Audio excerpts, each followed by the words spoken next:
സാധാരണ നമുക്ക് വീട്ടിൽ കുട്ടികളെ അടുത്ത് കിട്ടുന്നൊരു സമയം, അതായത് ഉറങ്ങുന്നതിൻ്റെ തൊട്ടുമുമ്പ് രാത്രിയിലൊക്കെ ആയിരിക്കും.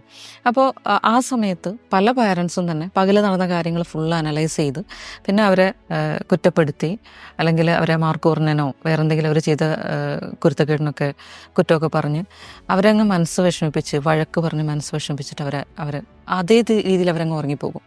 അപ്പോൾ അത് നമ്മൾ ഒരിക്കലും ചെയ്യാൻ പാടില്ലാത്തൊരു കാര്യമാണ്. കാരണം എന്താണെന്ന് വെച്ചാൽ ഈ കിട്ടിയ സംഗതി, ഈ വഴക്കാണെങ്കിലും അടിയാണെങ്കിലും അതൊക്കെ അത് പ്രോസസ്സ് ചെയ്യുന്നതിന് മുമ്പേ അവരങ്ങ് ഉറങ്ങിപ്പോകും. ബാക്കി ഇവരെ സബ് കോൺഷ്യസ് മൈൻഡാണ് അത് പ്രോസസ്സ് ചെയ്യുക.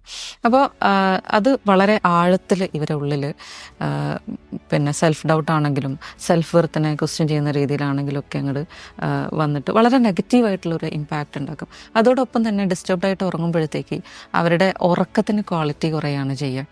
അപ്പോൾ ഇതേ സംഗതി തന്നെ ഇവർക്ക് പാരൻസുമായിട്ടൊരു ഡിസ്റ്റൻസ് വരുത്താനൊക്കെ സാധ്യതയുണ്ട്. അപ്പോൾ അതുകൊണ്ട് തന്നെ നമുക്ക് എന്തെങ്കിലും അവരെ പറയാനുണ്ടെങ്കിൽ അവരെ മുന്നേ തന്നെ അത് നേരെ സംസാരിച്ച് റെഡിയാക്കി ഉറങ്ങുന്ന സമയത്ത് അവരെ ഏറ്റവും ഹാപ്പി ആയിട്ടുള്ളൊരവസ്ഥയിൽ നമ്മളവരെ ഉറങ്ങാൻ ഹെൽപ്പ് ചെയ്യുക എന്നുള്ളതാണ്